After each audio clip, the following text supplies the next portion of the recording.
For Polity in Johannesburg, I'm Darlene Creamer. Catholic priest, teacher of scripture, and author Father David Neuhaus joins me to discuss his book, Conquest or Leaven, Reflections of a Catholic Priest in Palestine, Israel. Father David's Jewish heritage and later deep integration into Palestinian society, initially through friendships and later as a Jesuit priest, has given him a unique vantage point from which to analyse the past, present and future of Palestine, Israel. Father David, to begin, please tell us a bit about your background. The son of refugees from Nazism, raised in a Jewish family in apartheid South Africa, and then falling in love with Jerusalem, where you have lived for almost 50 years. Indeed, what you laid out are the three axes that define probably my identity and my perspective. So my parents arrived in South Africa as refugees from Nazi Germany, and as Jews, they fled for their lives. Many of their relatives stayed behind and perished, and other relatives were spread all over the world. And that was a very, very formative part of my early education. Our Jewish history, what Jews had suffered in history. And so that's one element. The second element, of course, was that I was born in 1962 in apartheid South Africa. I am white, so I was part of the privileged minority that ruled, and my parents were aware of what was going on, and especially my mother very strongly opposed to what was happening around us. And then, of course, yes, I moved to Jerusalem. My first long period in Jerusalem was at the age of 15 and fell in love with the city of Jerusalem. I was not so eager to go in the beginning, but when I arrived there and discovered this incredible city, vibrant, full of diversity, I fell in love with it. So indeed, these are the three poles that kind of form who I am. You arrived in Israel as a restless teenager, supposedly influenced by your South African Jewish school education, which taught you that Israel was the religious, national and spiritual center of Jewish life. Yet you were also skeptical of the ethnocentric state that you discovered and refused to serve in the Israeli Defense Forces. Can you take us through that time? So indeed, I do want to say that we received an excellent education in the Jewish school where I was educated, but there was this aspect of an ideology that was kind of disconnected from our lives in South Africa. It was about some far-off place that was supposed to be our home. And when I arrived in Israel, almost from the beginning, I started to recognize that there were a lot of parallels with South Africa. I started to recognize that there were two classes of people. One was the privileged class, meaning Jewish Israelis, and the other class, which was complex, was made up of Palestinian Arabs who were certainly second-class citizens when they were citizens or lived under occupation. So as the years passed, of course, that consciousness sharpened. And of course, I made a great effort to try and understand what was going on. All Jewish Israelis are mobilized into the army. And I at first delayed serving in the army by continuing to study at university. And then I delayed it a little further by going underground. But by 1988, I was ready to face the Israeli army with the consciousness that I would not serve, that I was not willing to serve in the army. I proposed doing alternative service, something civil, working in a hospital or in a school, cleaning the streets, whatever I would be able to do which did not involve carrying arms or wearing an army uniform, because by then I was completely aware that the army was an instrument of the Israeli government to impose its policies of discrimination and occupation. And there was no alternative service. So I spent a short period in prison. I think it was basically to check whether I would be coherent and consistent. And prison was an interesting experience, but it didn't change my mind. In fact, when I was put into prison, they said, "You're going to have such an awful time that you'll come begging to serve in the army." And of course, that did not happen. And when I emerged from prison, they wrote me off as a kind of mental case, that I'm crazy. Although the officer that took charge of my release from the army made sure that I wouldn't be registered as mentally insane, because we had developed quite a dialogue. And in it, he said, you need to work in our society. You're an intelligent, sensitive person, so I'm not going to write you off as a mental case, which was very nice on his part. I then went and did 2.5 years of service in a hospital for the dying, because I felt that other Jewish Israeli citizens must do service. I would do the service as well, but on my own terms. It was never recognized. But again, it was an interesting part of my own formation, working with the dying in a hospital, something very removed from anything that I had ever done before. So again, it was a part of coming to know the society that was now my own society and the country that had become my home. During your early years in Jerusalem, you were drawn to the other side, to Arab Jerusalem, and befriended Osama, a devout Muslim and proud Palestinian Jerusalemite. Please can you tell us about this close friendship, which has spanned more than 45 years, and also retell the story of the chant sung by his young nephew in his grandmother's kitchen?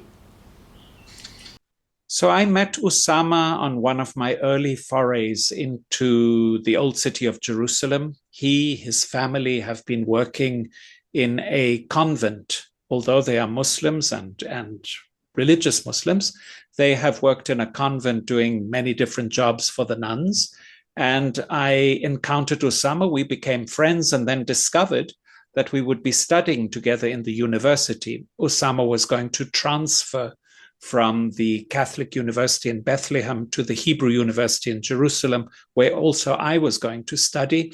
And so we began our studies together and became fast friends. For Osama, it was unimaginable that I lived far away from my family. And so basically he said one day, you come home with me. And he introduced me to his mother and he said, this is your mother. And to his father, and he said, this is your father. And at that very early time, I couldn't really communicate with them because Osama's mother until today speaks only Arabic. His father spoke quite good French, but I didn't know French in those days, and of course Arabic. And for some reason, I took him seriously. I said, wow, this is really an opportunity. And of course, it meant entering a world that was completely different from the Jewish world that I had known up till that point in Jerusalem. It was entering a world where the language was Arabic, and so I started studying Arabic, took it very seriously. It was a world where Palestinian Arabs were peopling this world, and it was the people that, if I had any consciousness of them, it was as enemies of a threat to our Jewish existence in the city of Jerusalem. And then, of course, the whole civilization of Islam. And going through that, accompanied by Osama, a very dear and loving friend, meant that I discovered new horizons. And particularly important was starting to learn Arabic. So I would spend hours later at university learning how to read and write. I took it very, very seriously and suddenly realized that I no longer needed the mediators that were provided by the Israeli news service or the army to understand the Palestinian world. I was able to move around and understand all by myself. And also, very important, was being able to simply go around the streets and start conversations, read the newspaper, listen to the radio, and enter fully into this world. The story to which you make reference, which I talk about in the book, was a particularly transformative moment, and it happened quite early on. I was already speaking Arabic quite fluently, and I had come one day to the family home. I was sitting in the kitchen with Osama. Osama means the mother of Osama, and now she was like my own mother. And we were talking, and at a certain moment, her grandson Yahya came home from school. And Yahya was singing in a kind of proud, demonstrative way, a song that he had learned out on the streets. And I realized that the song was not very complimentary to Jews. And Sama said to Yahya, don't sing that, Yahya. How can you sing that? And Yahya said, why? I don't like them. They fire tear gas at us. They shoot us, those Jews. And Sama said, Yahya, don't say bad things about Jews. Your uncle David is a Jew, pointing to me. And he looked at me with big eyes, and then he looked at his grandmother, and he said, no, he's not a Jew. And Sama said, yes, he is, Yahya. And Yahya then said, he doesn't wear green clothes. And it took me by surprise. I thought, what does he mean? Jews wear green clothes? And then I realized that the only Jews he ever got to see or got to experience were the soldiers, and the green clothes were the military uniform. And so, of course, that struck me very strongly because, of course, in my own unconscious, Jews were the victims of armies and persecution. And now I realized that this little boy, the only Jews that he ever met, were soldiers who fired tear gas and shot into his school and were patrolling the neighborhood. So again, it was a real moment of a transformation of perspective. You also met Mother Barbara, a Russian abbess, who introduced you to Jesus of Nazareth. Could you tell us about this encounter and how it eventually led you to being baptized a Christian and then being ordained a Catholic priest? So, of course, these two questions show the two paths that I've taken that were unexpected. When my parents sent me off to Israel, they didn't expect that I would first be so exposed to the other side, to the Palestinian Arab side of the land. And they certainly didn't expect that I would come home one day and say, Mom, Dad, I want to be a Christian. I had gone to Jerusalem without any faith at all. Religion did not interest me. But what did interest me very, very much was the history of the Romanov family. The Romanovs, the imperial family that ruled Russia until the Russian Revolution. And one of the things that excited me about going to Jerusalem was that there was a Russian princess who lived there. And I went off to see her. And unfortunately, she was already in a coma.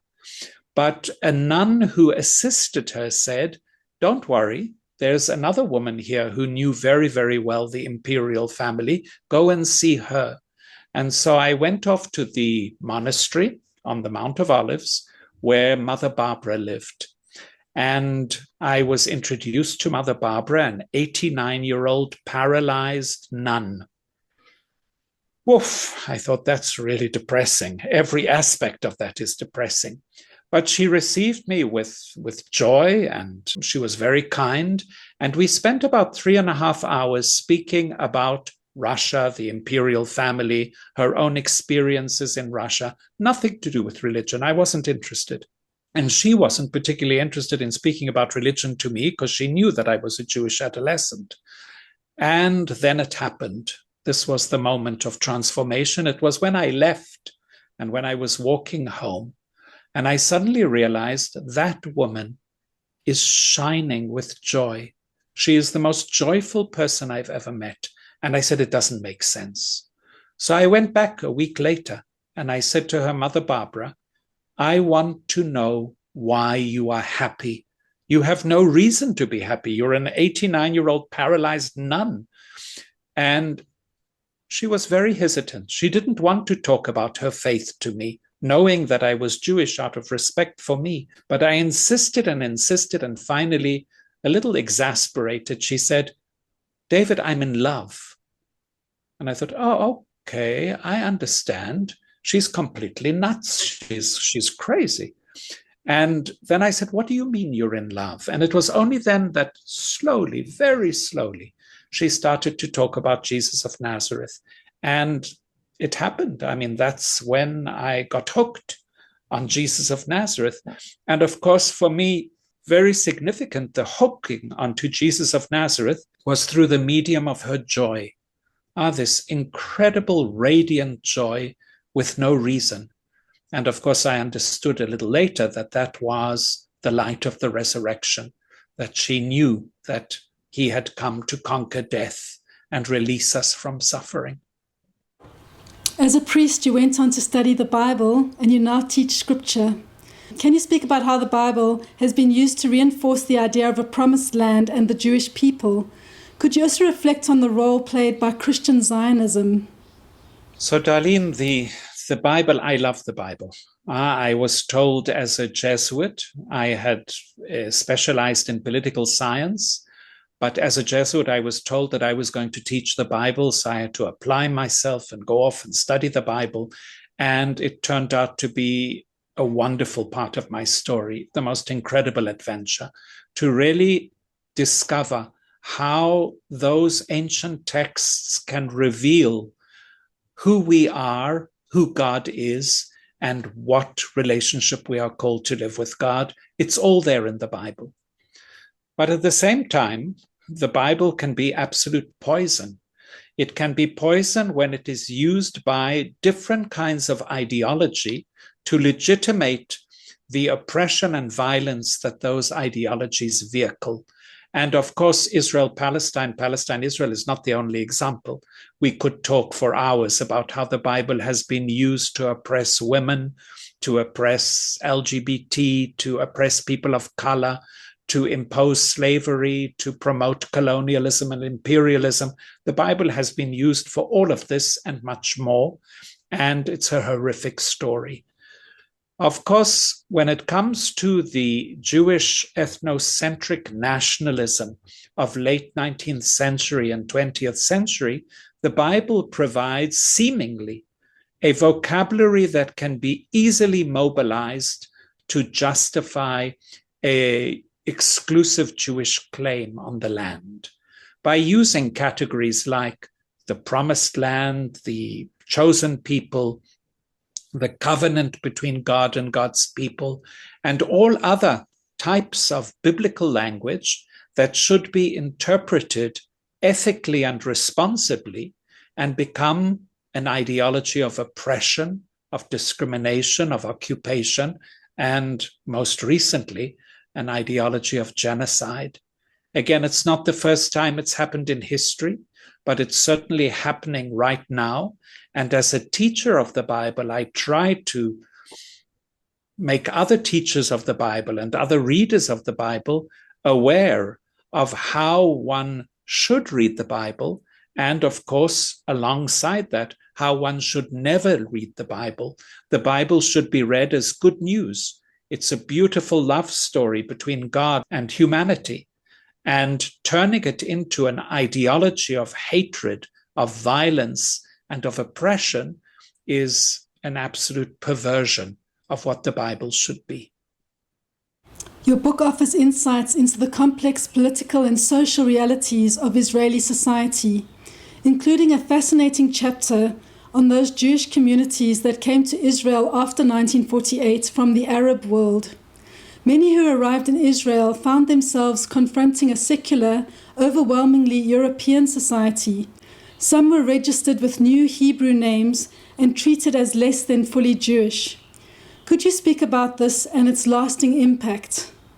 So, of course, Zionism, as a historical movement of Jewish nationalism, ethnocentric nationalism, was born in the context of the marginalization, discrimination, and persecution of Jews, particularly in Europe. And the founding fathers of this Jewish nationalist ideology came out of Europe and adopted European ways of thinking, including what we would call today settler colonialism.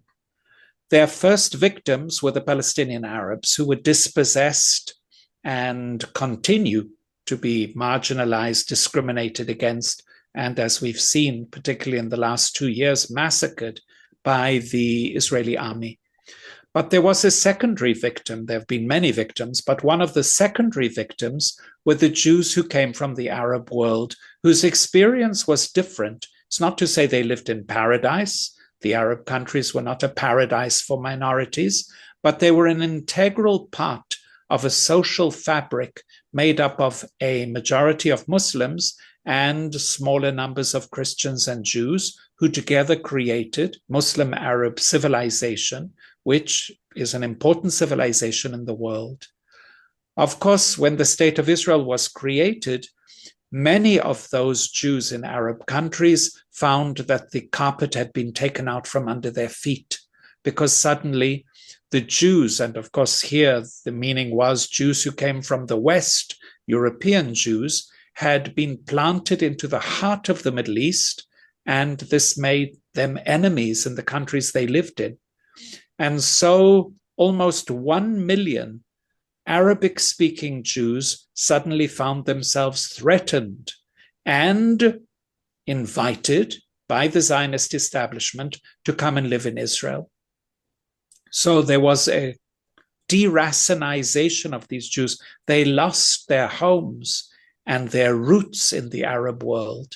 And many of them moved away from those Arab countries, some of them moving to Israel. And when they arrived in Israel, they were supposedly arriving as Jews, but they looked too much like Arabs.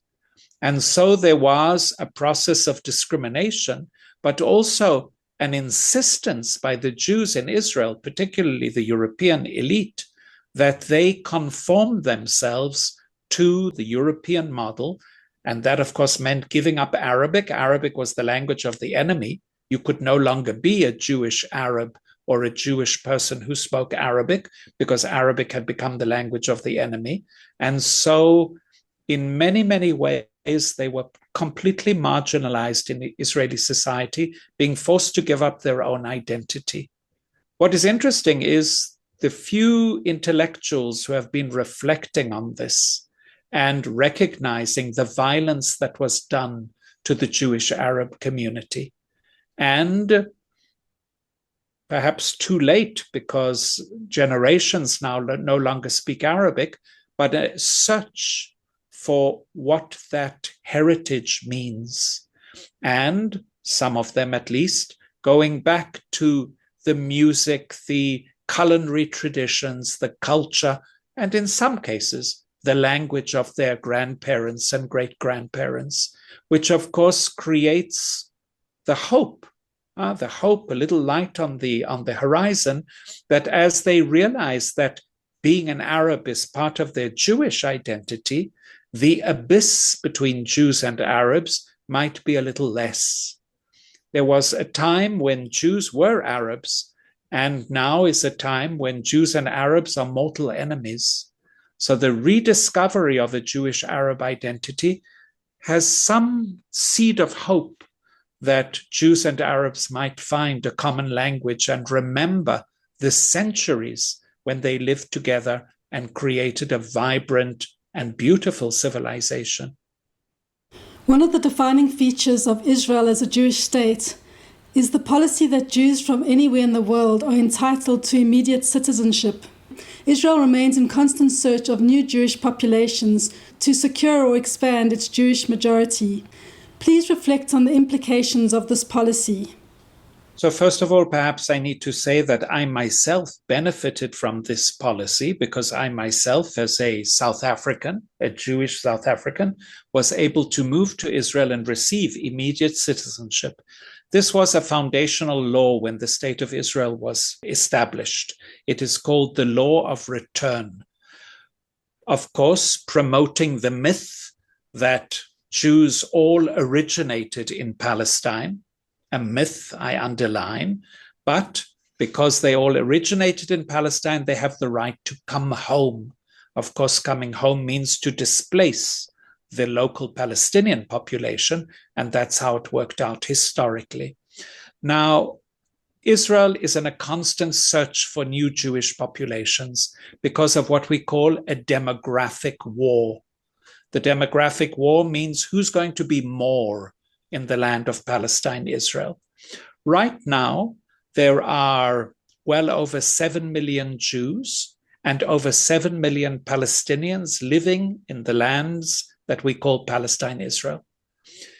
The Palestinians have been driven out, so there's a huge diaspora. And at the same time, Jewish Israelis are constantly trying to convince Jews from all around the world to move to Israel, to become new citizens and help in this demographic war.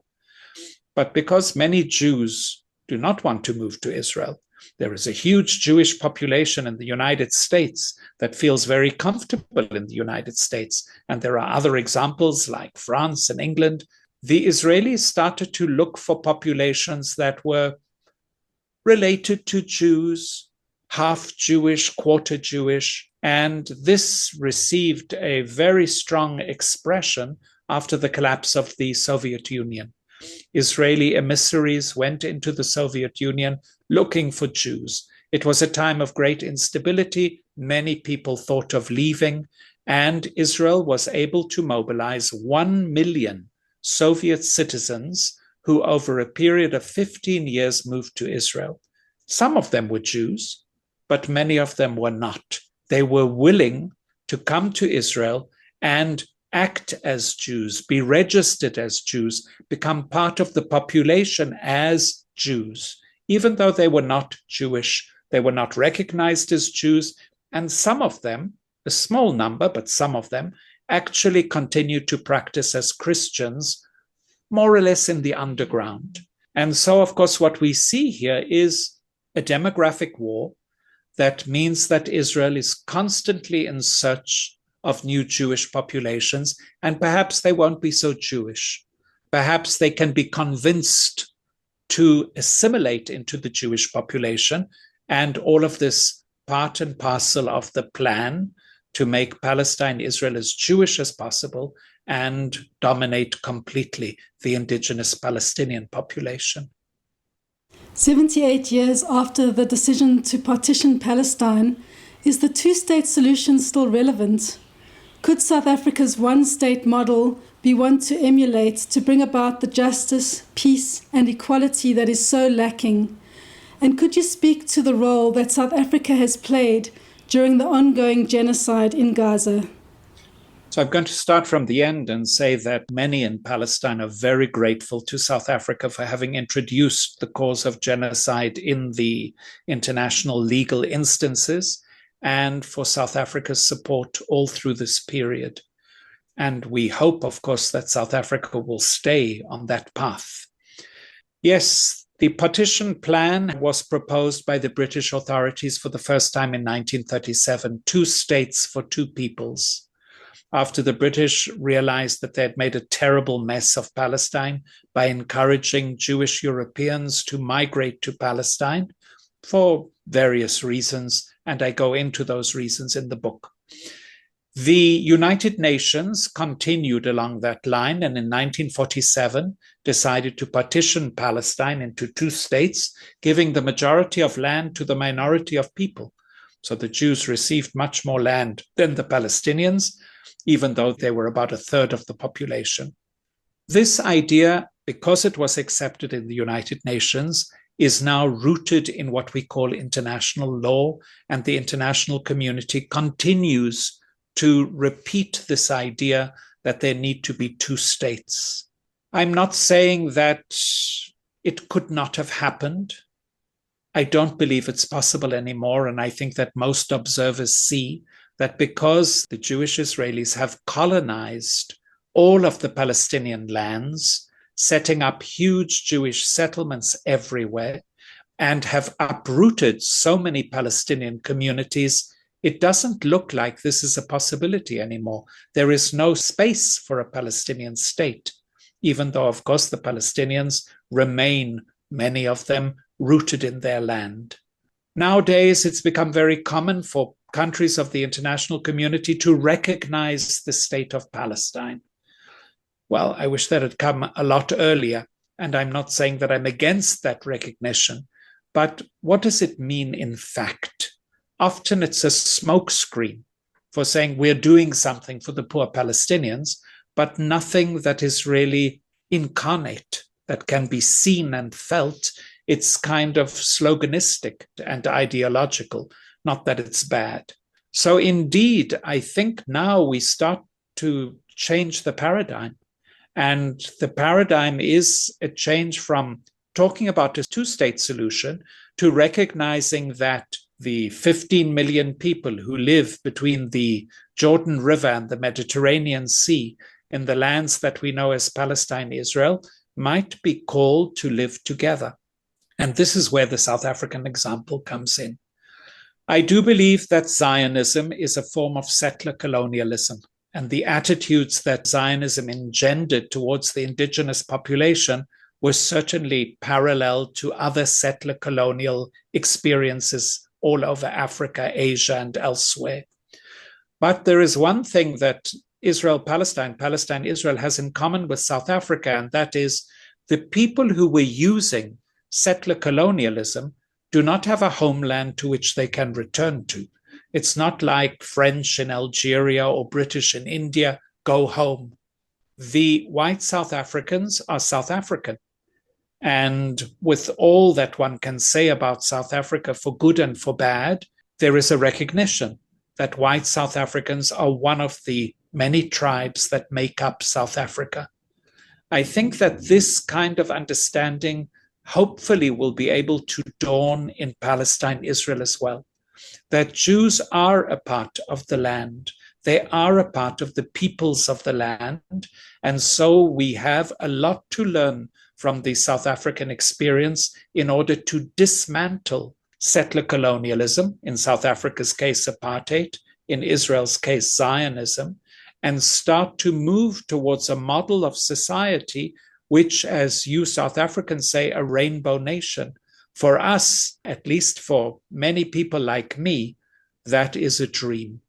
And I'll add that the small Christian population has a particular attachment to this idea, because the fear is that two states will lead to two states in which people will not have human rights and equal rights. The state of Israel, among those two states, will remain a Jewish ethnocentric state, and the state of Palestine will, in some sense, be an Islamocentric state. And so again, the need for diversity, the recognition of rights, and the hope for democracy might really depend upon moving beyond the two states into an acceptance of the one state idea and what is opened on that horizon by talking about a one state solution. And finally, your book is a collection of articles but has the theme of leaven or yeast as a thread running through it.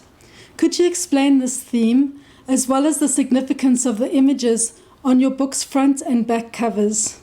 So here I must give credit to my South African publisher, Rob Riedlinger of Monk Media, for it was he who read through the book from beginning to end and came up with this that now seems to me so absolutely obvious, but he had to suggest it to me. So Conquest and Leaven. Conquest is a way of being in the world where when I encounter any kind of opposition, I use force to make sure that the element that I see as opposing me is conquered, is put down, is repressed, is occupied, and of course, in the worst case, is genocided. That's a way of being in the world, and it's not specific, of course, to Israel. We as Christians have done that through history, Muslims have done that through history, and now Israelis are repeating that in the state of Israel. So that's the conquest part. The title is Conquest or Leaven. And the leaven is drawn from one of Jesus's parables of the woman kneading the dough, and into the dough she kneads the leaven. And the leaven is invisible. It becomes part and parcel of the dough. It moves into the dough and allows the dough to rise, bringing with it all of its qualities, but remaining invisible. And I think that this is the kingdom. The kingdom of God, the kingdom of heaven, is exactly like that yeast in the dough. It does not come through conquering, through violence. It comes through becoming an integral part of the dough, an integral part of society, carrying within it the seeds of the values that we promote, and those would be, in our case, equality, justice, and peace. And by being kneaded into the dough, we can bring these qualities to fruition within a society where we are an integral part. And then, of course, the images on the book are a woman, a Palestinian woman, wearing very clearly a traditional Palestinian dress, and she's kneading the dough. That's the leaven part. And on the bottom part of the cover, a tank that has gone over the bread.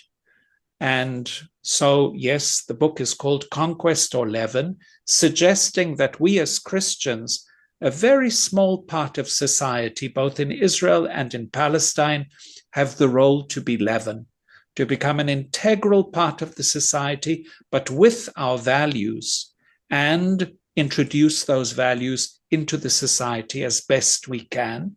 And that means through our discourse, through our institutions, witnessing to our belief that life is stronger than death. On the back of the book, I asked Rob to put a picture of the Holy Family Church in Gaza.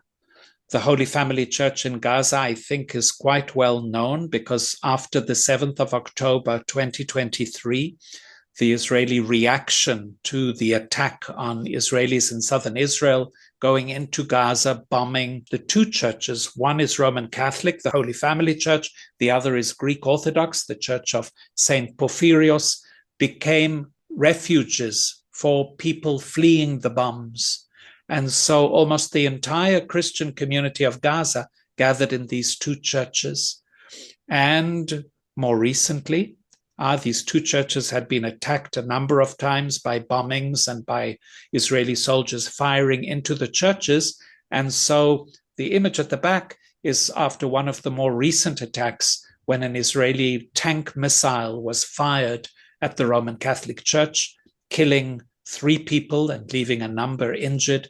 And so I asked that that image be put at the back of the book as a sign of the leaven, even though battered, is still there, persisting in giving its witness, that small Roman Catholic Church in Gaza. That was Father David Neuhaus discussing his book, Conquest or Leaven. Visit the Polity website to access more author interviews, news, and information updates. If you haven't already, subscribe to Polity's email services, as well as our new monthly Polity Bookshelf email, to stay informed about the latest news and Polity Bookshelf developments.